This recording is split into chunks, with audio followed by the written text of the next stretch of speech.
The rain fell like angry tears from the black sky above the mountain village. Hannah pulled her jacket tighter as she ran through the storm toward her small animal clinic. Lightning split the darkness every few seconds, and thunder shook the old wooden buildings around her. She had been visiting her neighbor's sick cow when the storm hit. Now she just wanted to get home, dry off, and sleep. Tomorrow would bring another day of treating farm animals and pets in her quiet village clinic. Hannah had been a veterinarian in Seoul once. Big city, big dreams, big disappointments. 3 years ago, she came back to the mountains where she grew up. Here, life was simple, quiet, safe. The wind howled through the trees behind her clinic as she fumbled with her keys. Something crashed. In the forest, a tree branch maybe, or a whole tree. This storm was the worst she had seen in years.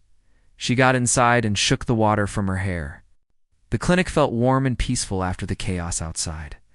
Her cat Bori meowed from his favorite chair and jumped down to greet her. "Hello, little friend," she said, scratching behind his ears. "Did the storm scare you too?" Another crash came. From the forest, this one was different, louder. Not like a falling tree at all. Hannah frowned and looked out her window. Lightning lit up the trees for a moment. She thought she saw something moving between them. Something big. Her phone rang. Mrs. Park from down the road. "Hannah, dear, are you safe? Did you see that light in the sky? It was so bright, like a falling star, but it made the whole house shake when it hit the ground." "A falling star?" Hannah pressed, her face to the window. "Where did it land?" "In the forest behind your clinic, I think." "Be careful, dear. Maybe it started a fire." Hannah hung up and grabbed her medical bag out of habit. If there was a fire, maybe someone got hurt. Maybe hikers had been caught in the storm. She put on her raincoat and took a flashlight. Bori followed her to the door, but stopped when he saw the rain. Smart cat. The forest was a maze of shadows and sound. Rain dripped from every branch. Flashlight beam moved back and forth as she walked deeper into the trees. She called out several times, but only the storm answered. Then she smelled something strange, like burning metal and something else. Something organic, like the smell of a large animal, but different. 20 meters deeper, she found it, the thing. Lay in a crater of torn earth and broken trees.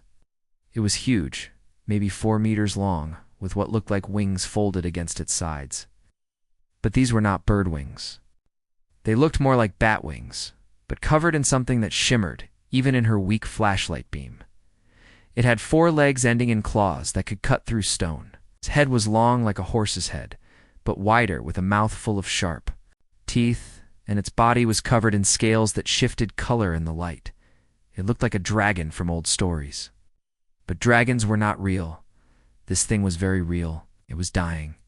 Blue liquid leaked from wounds across its body. The liquid glowed softly in the darkness. Where it touched the ground, the grass grew brighter, as if the blood gave it life. The creature's chest moved up and down slowly, too slowly. Its eyes were open but clouded white, like an old dog with cataracts. God, he could not see her. Hannah's hands shook as she stepped closer. Every part of her mind screamed to run away. This was not natural. This was not from Earth. But her veterinarian training was stronger than her fear. The creature was in pain. It needed help. She knelt beside its massive head and spoke softly. "Easy, big one. I want to help you." The dragon's head turned toward her voice. Its mouth opened slightly, and she heard something like a whisper in her mind. "Help, please." Hannah almost fell backward. The voice was not in her ears. It was inside her head. "You can talk," she whispered. "Not talk. Think. Hurt. So much hurt." The voice was tired and full of pain.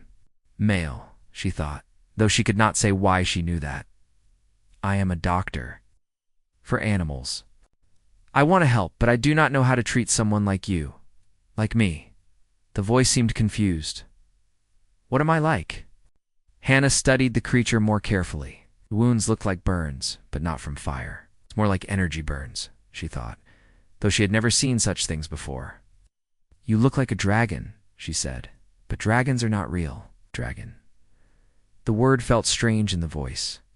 I am Kethmorin, guardian of the outer reaches. I fell from the sky to protect this world. Protect it from what? The dragon tried to lift his head but could not. Darkness comes. Void collective. They eat worlds like yours. I tried to stop them, but they burned my eyes. Now I cannot see, cannot fly, cannot call my people. Hannah looked at the massive wounds across his body. Some went deep into the muscle. The glowing blue blood still flowed from the worst ones. Your people? They are more like you? Many. But they think I died in the battle. They wait in the cold between stars, not knowing if this world can be saved. What world? Earth. Yes. Your people do not know. The danger comes. Soon the void. Ships will arrive. Without me to guide the defense, both our peoples will die. Hannah felt cold despite her jacket. This creature, this Kethmorin, was talking about alien invasions and space battles like they were real things. Part of her wanted to call the police or the hospital, get real help. But another part of her, the part that had spent years healing, hurt animals, looked at his terrible wounds and blind eyes, and knew she could not abandon him. How long do we have? She asked. Time moves strangely between worlds. Days, maybe, or hours. Then we need to get you somewhere safe. Can you move?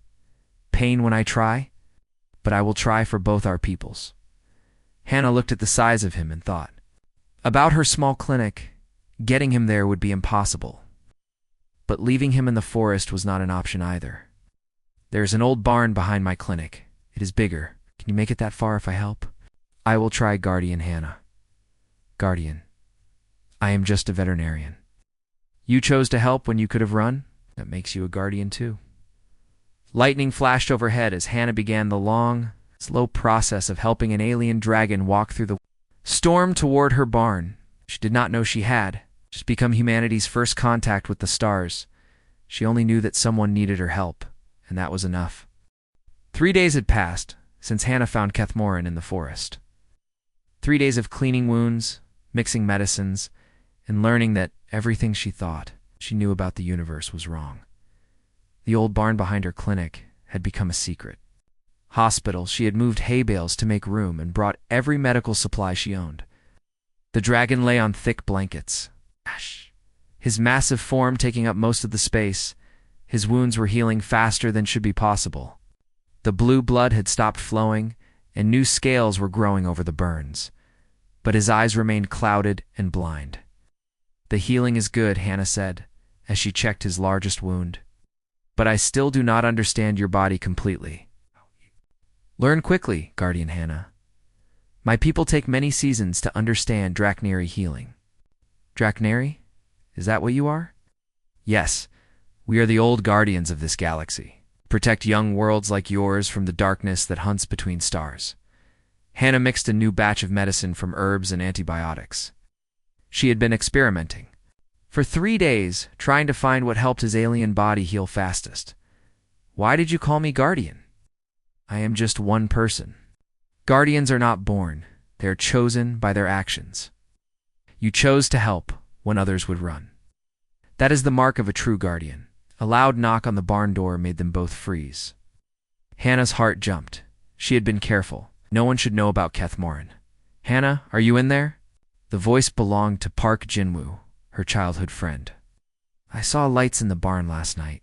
Ow! And Mrs. Kim says her chickens have been acting strange since the storm. Hannah looked at Kethmorin. The dragon's blind eyes turned toward the door. He has a good heart, the voice said in her mind. But fear makes even good people do dangerous things. What should I do? She whispered. Trust is the first step to building alliances. Your people will need allies for what comes. Hannah took a deep breath and opened the door. Jinwoo stood outside with his toolbox and a worried expression.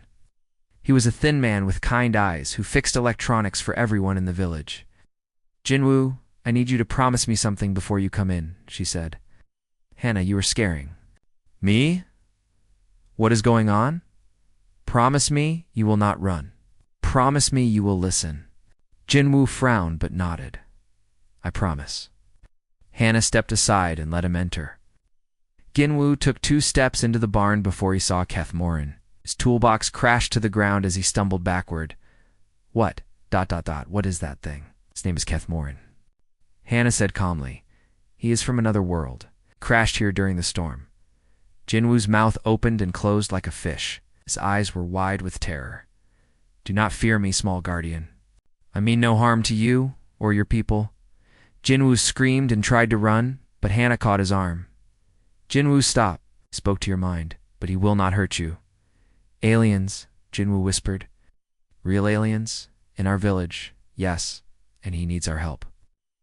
Took an hour of careful explanation before Ginwoo stopped shaking. He sat on a hay bale, staring at Kethmorin, while Hannah told him everything she had learned. So there are evil aliens coming to destroy Earth? Jinwoo asked. Hannah said, according to Kethmorin, they turn entire worlds into lifeless husks. Your friend thinks like an engineer, Kethmorin said to both of them. His mind sees how things connect and work together. This is valuable, he says. You think like an engineer, Hannah translated. Jinwoo blinked. I am an engineer, sort of. I fix. Things Kethmorin crashed because his ship was damaged. Maybe you could help fix it? Fix an alien spaceship? Jinwoo laughed nervously. Hannah, I fixed televisions and radios. The principles are similar, Kethmorin said. Energy flows, connections, control systems. Your mind understands these things. Over the next hour, Kethmorin guided them to where his ship had crashed deeper. In the forest, it was smaller than Hannah expected, maybe the size of a large car. But its hull was like nothing from Earth. The metal seemed to flow like water, but felt solid as stone. Lights pulsed under its surface in patterns that hurt to look.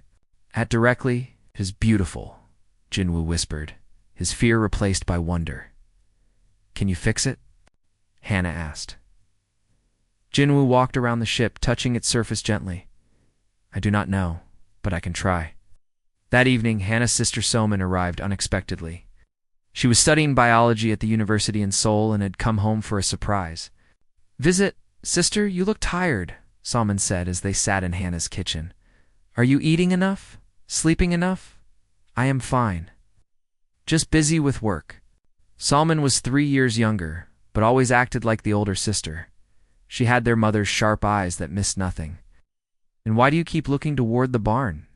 What are you hiding out there? Hannah tried to lie, but Salman knew her too. Well, after an hour of questions, Hannah gave up and decided to tell the truth. I need to show you something, but you must promise to stay calm. Hannah, you are worrying me. Just promise. Salman promised, and Hannah led her to the barn. Unlike Jinwoo, Salman did not scream when she saw Kethmorin. She stood very still for a long moment, then walked closer. Incredible, she whispered. Look at the bone structure, the muscle development, the scale patterns. He is like a perfect fusion of reptile and mammal characteristics. Your sister has the mind of a life studier, Kethmorin said. She sees the beauty in living things. He says you have the mind of a life studier, Hannah said. Life studier. A biologist. Yes, I study biology. Solomon knelt beside the dragon's head. May I examine you more closely? I want to understand how your body works. Kethmorin seemed pleased. It has been long since someone was curious about Drachnary biology, rather than afraid of it. While Soman studied Kethmorin's scales and listened to his heartbeat, strange things began happening in the village. Mrs. Park's radio picked up signals from space. Old Mr. Choi started having dreams about vast star fields and distant battles. Most disturbing of all, every electronic device in the village began malfunctioning at exactly the same time each night. It started 3 days ago, Jinwoo reported. Right after the storm, all the televisions turned to static at midnight. All the phones lose signal. Even my digital watch stops working. It is my ship, Kethmorin explained. It tries to contact my people each night, but with my eyes blind, I cannot guide the signal properly. The energy scatters and affects your machines. Your people, Hannah asked. Are they looking for you? They search, but they think I died in battle. They do not know to look for signals. From this world, what happens if they do not find you? Salman asked. then they will leave this system. They will think it cannot be defended. When the Void Collective arrives, your world will face them alone. That night, as the three humans worked together to understand alien technology and biology, none of them noticed the government satellites that had begun tracking the strange energy. Signals coming from their small mountain village. Change was coming to their quiet world, whether they were ready or not. But for now, they had each other, and they had hope. Sometimes that was enough to start saving a world. The helicopters arrived at dawn on the 7th day. Hannah was checking Kethmoran's wounds when she heard the sound of rotor blades cutting through the morning air. She ran to the barn window and saw 3 military helicopters circling her village, like hunting birds. "They found us," she whispered. It was expected. "Guardian Hannah, your people's technology can track energy signals across great distances. We cannot hide forever." Jinwoo burst through the barn door, his face pale with worry. "Hannah, there are soldiers everywhere. They have blocked all the roads. And there is a woman in a uniform asking everyone about strange lights and sounds." Soman appeared behind him, carrying her laptop. "I have been monitoring government communications. They know something unusual is happening here. They're calling it a potential first contact situation." "First contact?" Hannah repeated. The words felt heavy and frightening. "Your world leaders are not fools," Kethmoran said. "They prepare for what they do not understand. This is wise, but it may also be dangerous for all of us." A loud voice spoke through a megaphone outside. "This is Colonel Bang Haijin of the Korean Defense Force. We are here on a peaceful mission. We need to speak with Lee Hannah immediately." Hannah's hands shook. "What do I do? What do I tell them?" "Tell them the truth," Kethmoran said. "Your people deserve to know the danger that comes. But be careful. Fear can make even good people do terrible things." Hannah took a deep breath and walked outside. The village looked like a military base. Soldiers in green uniforms stood at every corner. With large antennas and satellite dishes filled the main street. A woman in a colonel's uniform approached her. She was tall and serious-looking, but her eyes seemed kind rather than threatening. "Miss Lee Hannah?" the colonel asked. "Yes, I am Colonel Bang Haijin. We need to talk about the unusual energy readings coming from your property." "Energy readings?" "Satellites have detected powerful signals originating from this area for the past week. Signals unlike anything in our databases. We also have reports of electronic interference affecting the entire region." Hannah looked at the soldiers surrounding them. Some held weapons, but they were not pointed at her. That was good, she hoped. "Before we continue," Colonel Bang said, "I want you to know that we are not here to hurt anyone. We are here to understand. And to help if possible." "Help with what?" "That depends on what you tell me, Miss Lee." Hannah made her decision. If Earth was going to face the Void Collective, her people needed to know the truth. "There is someone you need to meet," she said. "But first, you must promise me that you will not hurt him. He is injured and trying to help us." Colonel Bang raised an eyebrow. He is not from Earth." The colonel was quiet for a long moment. Then she spoke into her radio. "Control, this is Eagle 1. Initiating First Contact Protocol 7. Send. Ambassador Yoon and the science team immediately." Within an hour, the small village was filled with more officials than it had ever seen. Ambassador Yoon San-yuk arrived in a black car with diplomatic plates. Dr. Lim Kyung-ho came in a van full of scientific equipment. General O Taiwan flew in by helicopter with more soldiers. "This is now a matter of national security, General," O announced. "Possibly international security?" Hannah felt overwhelmed by all the important people, but Colonel Bang stayed close to her. "Remember, Miss Lee, you called us here to help? We are on the same side." They gathered outside the barn. Hannah could see the nervousness in their faces.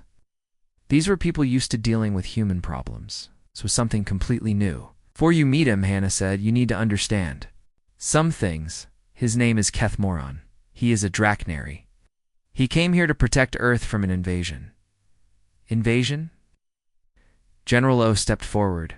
"What kind of invasion?" "Something called the Void Collective. They destroy entire worlds. Kethmoran was trying to stop them when he got hurt and crashed here." Ambassador Yoon wrote notes quickly.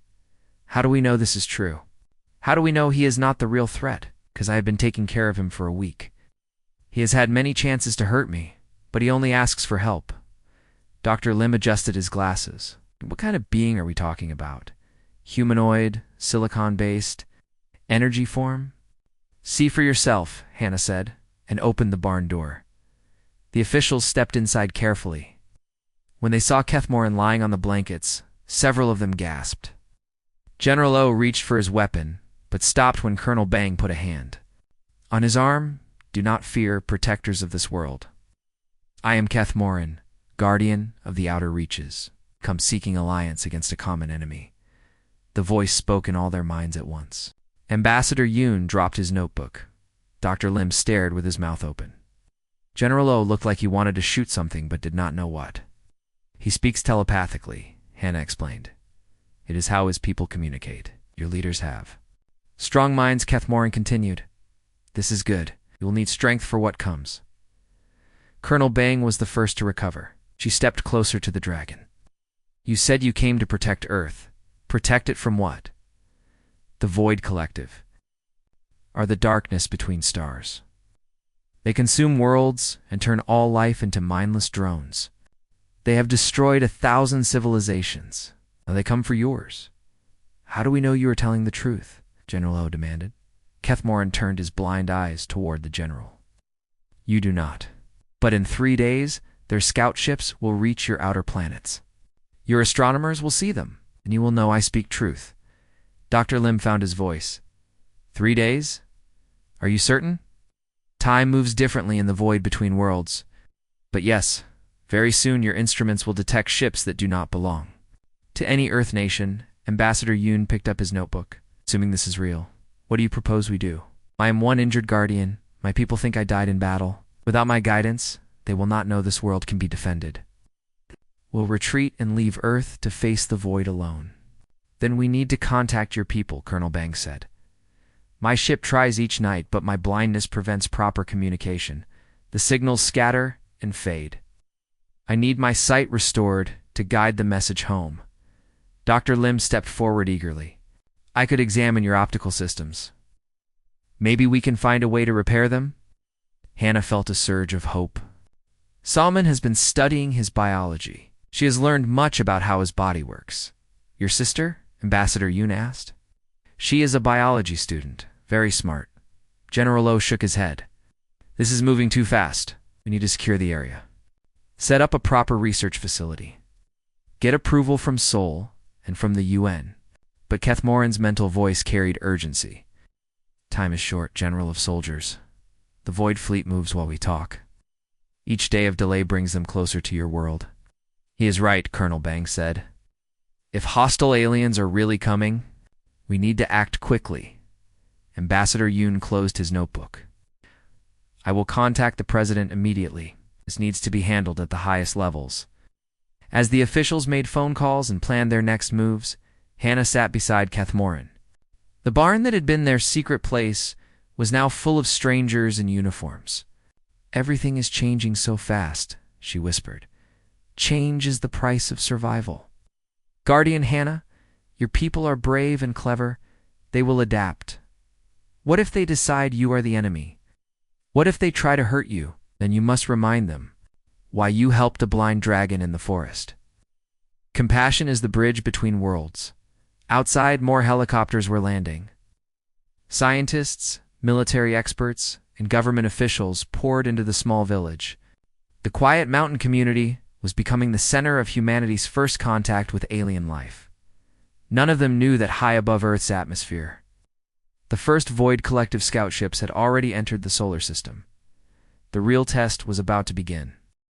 News reporters surrounded the village like hungry wolves. Helicopters filled the sky. Scientists arrived from every major university on Earth. The quiet mountain community became the most watched place on the planet. But inside the barn, focused on what mattered most. Kethmorin sighs. The damage is unlike anything I have seen, Dr. Lim said, studying readings from his medical scanners. It is not just physical blindness. Something has burned the neural pathways that connect his eyes to his mind. Soman looked up from her notes. I think I understand. As people see differently than we do, they see energy patterns in thought, waves, not just light. Your sister learns quickly, Kethmorin said to Hannah's mind. The void weapons burn more than flesh. They burn the spirit itself. Can it be healed? Colonel Bang asked. She had become their liaison with the government, protecting them from the chaos outside. In time, perhaps. A time is what we do not have. Jinwoo entered the barn carrying a device he had built from parts of Kethmorin's ship and human electronics. I think I can amplify the communication signal, he said. But without his eyes to guide it properly, the message will still scatter. Ambassador Yoon appeared in the doorway. His face was grim. We have a problem. Our deep space telescopes have detected objects moving through the outer solar system. Large objects, moving in formation. Everyone in the barn went silent. How large? Dr. Lim asked. Each one is roughly the size of Manhattan Island, the Void Scouts, Kethmorin said. They arrived sooner than I expected. Soon, they will detect this world's population and send word to the main fleet. How long do we have? Colonel Bang asked. Days, perhaps hours. When the scouts report back, the Void Collective will send everything they have. Your world will face 1,000 ships or more. General Lo stormed into the barn with a group of military advisors. This is taking too long. We need to contact this creature's people now, by any means necessary. We are trying, Hannah said. But pushing too hard could damage his mind permanently. Better than letting Earth get destroyed, General Lo replied. Cold-Lead Ambassador Yoon stepped between them. Actually, we may have another option. The alien has mentioned something called a trial of unity, a way for different species to form alliances. All eyes turned to Kethmorin. The dragon's blind gaze seemed to look through them all. The trial of unity is not given lightly, he said. It has never been attempted by a non-drachnary species. The risks are extreme. What kind of risks? Dr. Lim asked. Mental fusion between species. Human consciousness would need to merge temporarily with a drachnary mind while maintaining individual identity. Most beings go insane from the experience. Most beings, Anna asked. Some survive, they become bridges between worlds. But the trial changes both participants forever. Colonel Bang studied Hannah's face. You are thinking about doing it, are you? Not if it could save Earth. Absolutely not, General Lo interrupted. We cannot risk our only contact with this creature on an experiment that will probably kill her.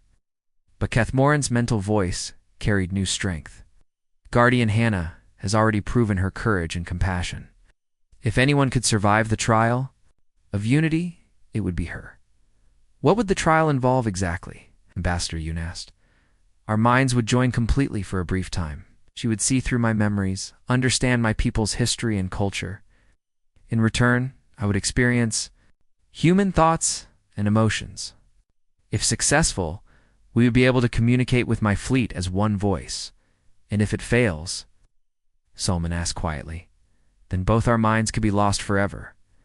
The barn fell silent, except for the sound of helicopters outside. Everyone looked at Hannah, waiting for her decision. How long would it take? She asked. Moments or lifetimes? Time moves differently when minds touch across species barriers. Hannah closed her eyes and thought about her quiet life just 1 week ago. She had been content treating sick animals and living in peace. Now the fate of 2 worlds might rest on her shoulders. I will do it, she said. Hannah, no. Solomon grabbed her arm. It is too dangerous. The Void Collective is more dangerous. We do nothing. Everyone dies anyway. Colonel Bang nodded slowly. What do you need for this trial? A place of power and connection. Somewhere that holds meaning for both our species. The forest where we first met, Anna suggested. Yes. Where trust first grew between our kinds, they prepared for the trial as the sun set over the mountains. News. Crews were kept back by military barriers, but satellites and telescopes around the world focused on the small Korean village. In the forest clearing where Kethmorin had crashed, Hana sat cross-legged beside the dragon's massive head. Jinwoo had set up equipment to monitor their vital signs. Dr. Lim and Soman stood ready with medical supplies. Are you certain about this? Colonel Bang asked one final time. Hannah looked at the clouded white eyes of the creature who had become her friend. I am certain. Place your hand on my forehead, Guardian Hannah. Open your mind to mine. Hannah reached out and touched the warm scales between Kethmoran's eyes. Immediately, the world exploded into light and sensation.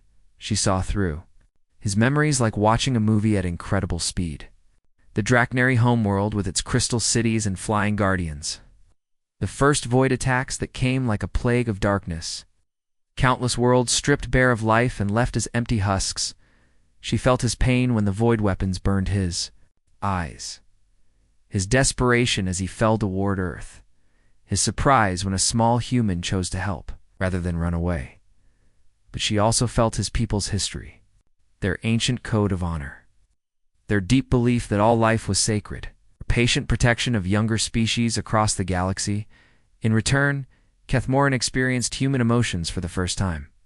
Love for family, the satisfaction of helping others, the stubborn refusal to give up when things looked hopeless. He saw Earth through human eyes. Not just a world to protect, but a home filled with billions of unique individuals, each with their own dreams and fears. The connection deepened. For a moment that lasted forever, they were neither human nor Draknari, but something new. Something that understood both species completely. Then, with a sound like thunder, their joined minds reached out across space and touched the Draknari fleet. Kethmoran opened his eyes. For the first time in days, they were clear and bright. It worked, Hannah whispered. Around them, golden ships began appearing in Earth's night sky like new stars. But high above, the Void Collective scouts had finished their survey and were already sending word to the main invasion fleet. The real battle was about to begin. Hannah watched from the command center they had built in her village as massive ships fought battles among the clouds. The Draknari vessels looked like living things made of gold and crystal. The Void Collective ships were dark and angular, like pieces of broken space. 3 Void destroyers are breaking through the defense line, Colonel Bang reported, her voice tense. They are heading straight for the city's center. Kethmoran stood beside Hannah, his restored sight glowing with inner light. After the trial of unity, he could see things no other Draknari could. He could see through human eyes as well as his own. Guardian Hannah, I need you to guide our pilots through the human city. They do not understand your building patterns. Hannah nodded and placed her hand on the communication device Jinwoo had built. The machine let her speak directly to the Draknari fleet. This is Guardian Hannah to all Draknari pilots. The tall buildings, with glass sides, are offices. Avoid them if possible. The buildings with green roofs are hospitals. Protect those at all costs. Understood, Guardian. Follow your guidance. On the screens around them, they watched as Draknari fighters swept through Seoul's skyline, their energy weapons cutting through void ships like swords through paper. But for every enemy ship destroyed, 2 more appeared. They just keep coming, Salmon said from her monitoring station. Where are they all coming from? Dr. Lim looked up from his alien technology scanner. I am detecting a massive gravity distortion. Beyond the moon, something huge is approaching the Earth. The main fleet, Kethmoran said grimly. What you see now are only the advanced scouts. The real invasion begins when the Void mothership arrives. How big is this mothership? Genero asked. It arrived an hour ago with reinforcements. Kethmoran was quiet for a moment. Large enough to swallow your moon. Carries 10,000 attack ships and 1,000,000 Void. Drones, the command center fell silent, except for the sound of battle reports coming through the radios. Our combined fleets cannot stop something that large. Colonel Bang said quietly. Not through force alone, Kethmoran agreed. But the Void Collective has a weakness. They depend on absolute unity. If we can disrupt their central command, their entire invasion force will become confused and helpless. How do we disrupt their command? Ambassador Yoon asked. Someone must infiltrate the mothership and destroy the central control node. But it would be a suicide mission. Hannah felt a chill run through her. She had known this moment would come. The trial of unity had shown her glimpses of what might be required. I will go, she said. Absolutely not. Soman jumped up from her chair. You have done enough. Let someone else take this risk. There is no one else, Hannah replied. I am the only human who has undergone the trial of Twilights. Unity. I am the only one who can navigate their ship systems. Kethmoran's large head turned toward her. You understand what this means, Guardian Hannah? The mothership's interior is designed to trap and convert living beings. Few who enter ever come out unchanged. But it can be done, but not alone. I will go with you. You are still. Healing from your injuries, Dr. Lim protested. My sight is restored. My purpose is clear. This is what Guardians do. Ginwu stepped forward, carrying a bag full of equipment. If you are both going, then I am going too. Someone needs to handle the technical work, Jinwu. No, Hannah said. This is too dangerous for you. You said I think like an engineer. Engineers solve problems. This is a problem that needs solving. Colonel. Bang studied the three of them.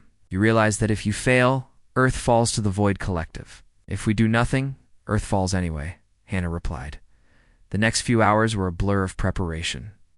Ginwu modified a captured Void scout ship.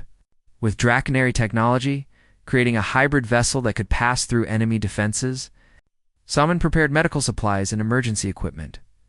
Dr. Lim programmed translation devices to help them understand Void technology. As they worked, the battle for Earth's skies grew more intense.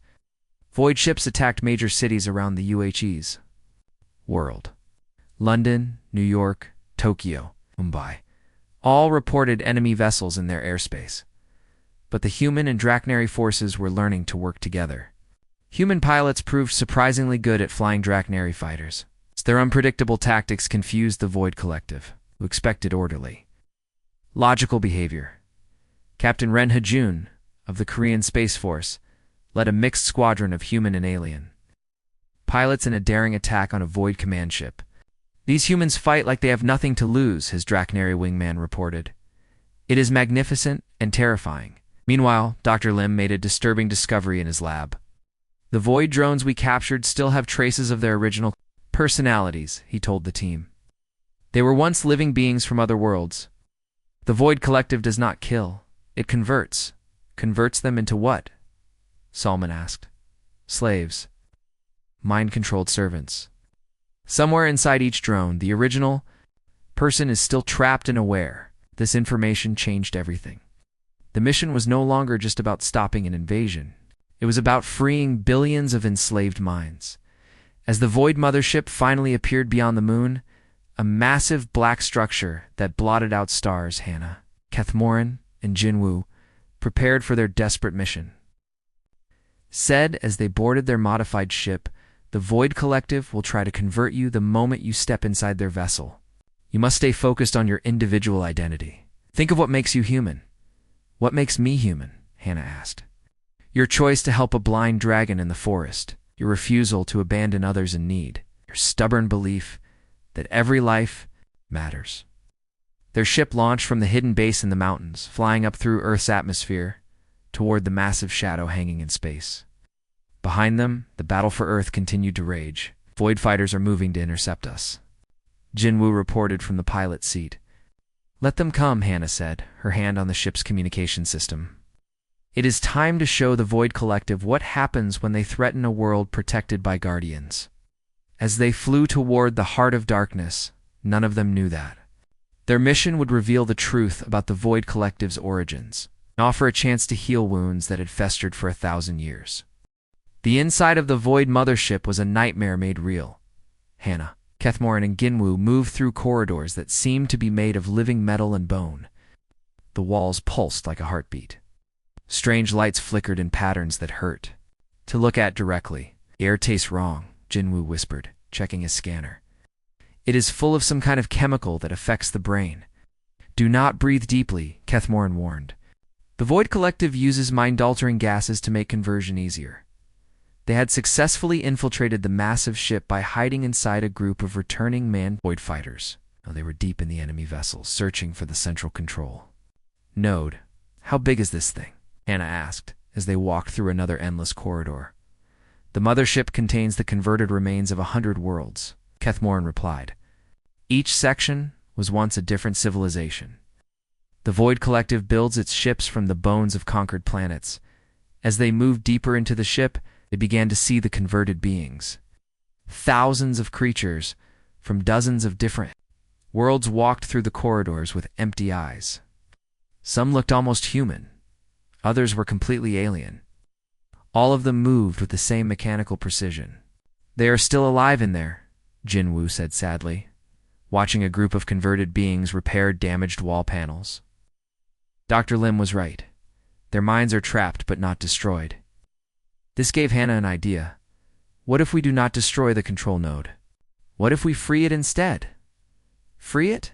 Kethmoran stopped walking. What do you mean? You said the Void Collective depends on absolute unity. But what if that unity was forced on them too? What if the original Void beings were converted just like everyone else? It is possible, Kethmoran said slowly. Legend speaks of a species called the Korthok who disappeared long ago. They were explorers and healers, much like your people. But something changed them into the first Void Collective. They reached a massive chamber filled with twisted machinery and pulsing energy conduits. At the center stood a figure that made Hannah's heart stop. It looked like Kethmoran, but wrong. Where Kethmoran's scales were golden, this being's scales were black as space. Where Kethmoran's eyes glowed with warm light, this creature's eyes burned with cold fire. Another dragon? Jinwoo breathed. Not dragon, Kethmoran said with sadness in his mental voice. Korthok, the first of the converted, the original mind that was twisted into becoming the Void Collective's central intelligence. The creature turned toward them with movements that seemed both graceful and horrible. When it spoke, its voice filled their minds like ice water. New minds come to join the unity. You will be welcome additions to our perfection. We did not come to join you, Hannah said, stepping forward despite her fear. We came to help you remember who you used to be. The creature tilted its massive head. Remember, there's nothing to remember? We are unity, your perfection. We are the answer to all chaos and conflict. You are prisoners, Hannah replied. All of you, even you. Round the chamber, converted beings stopped their work and turned toward them. But instead of attacking, they seemed to listen. Kethmoran stepped. Beside Hannah, brother of the Void, I see the truth now. You were explorers once, were you not? Healers who wanted to help other species achieve peace? The creature's burning eyes flickered for just a moment. Peace, it repeated. Yes, peace through unity. No more war. No more suffering. No more loneliness. But you did not give them a choice, Hannah said gently. Real peace cannot be forced. It must be chosen freely. Choice leads to chaos. Choice leads to conflict. Only unity brings peace. Jinwoo had been working quietly at one of the control panels. Hannah, he whispered, I think I can access the memory cores of the converted beings. If I can restore their individual thoughts. ... Do it, she said. Wait. Jinwoo paused. If I free their minds, it might free all of them at once, including the central intelligence. We do not know what will happen. The creature was watching them now with something like curiosity. You seek to restore chaos to our perfect order? Seek to restore choice, Hannah said. The right to decide for yourself what kind of life you want to live? Kethmoran moved closer. To his corrupted cousin? Long ago, your people and mine shared the same dream? To protect and guide younger species. But protection should not become imprisonment. For the first time, the creature seemed uncertain. Protection, yes. We protect them from the pain of choice, from the suffering of individual existence. But suffering is part of life, Hannah said. Without it, joy has no meaning. Without struggle, victory is empty. You have not saved these beings, you have turned them into ghosts. The creature looked around the chamber at all the converted beings standing silently. Are they ghosts? They do not suffer, they do not fear, they do not die alone. But they do not live either, Hannah replied. Jinwoo finished his work at the control. Panel ready, he said quietly. Hannah looked at the creature that had once been a healer and explorer. I am going to give you all a choice now. You can remain united if that is what you truly want. But you will remember who you were before. You will remember choice. The creature stared at her for a long moment. Then, to her surprise, it nodded. Slowly show us, small guardian. Show us what we have forgotten. Jinwoo activated the memory restoration program. Across the massive ship, converted beings suddenly stopped moving. Their empty eyes flickered and changed. The central intelligence screamed as 10,000 years of suppressed memories flooded back. It was not a scream of pain, it was a scream of awakening. Around them, converted beings began to speak in their own voices for the first time in centuries. Some wept, some laughed. Some simply stood in amazement at being themselves again. The creature at the chamber's center looked at its claws with wonder. I've seen them for the first time. I remember, it said softly. I remember my name, Veltar of the Korthok. I was a healer. I wanted to help. You still can, Hannah said. But this time, help by healing instead of controlling. The massive ship shuddered as millions of freed minds made their own choices. Many chose to stay together, but as allies rather than slaves. Others chose to return to their homeworlds if they still existed. The invasion fleet stopped attacking Earth and turned back toward space. But they were no longer conquerors. They were refugees going home. 6 months later, Hannah sat in her veterinary clinic, which had become much busier since. First contact. She was treating a Draknari youngling with a broken wing when Kethmorin entered. The Galactic Council has voted, he said. Earth is officially invited to join as a full-member world. Anna asked. Veltar leads a new organization dedicated to healing the damage the Void Collective caused. They are freeing converted beings throughout the galaxy and helping them rebuild their civilizations. Hannah smiled as she finished wrapping the young dragon's wing. Outside her window, children from the village played with alien visitors. Her sister Salman ran a research center that studied interspecies medicine. Jinwoo had become Earth's chief engineer for alien technology. Did you ever think, she asked, Kethmorin, that helping one injured dragon would lead to all this? The best changes often begin with simple kindness, he replied. You chose compassion over fear. That choice saved more than just my life. It saved countless worlds as the sun set over the mountains. Hannah looked up at a sky now filled with ships from dozens of different worlds, all living together in the peace that could only come from choice freely given. Sometimes the smallest acts of kindness could indeed change the universe.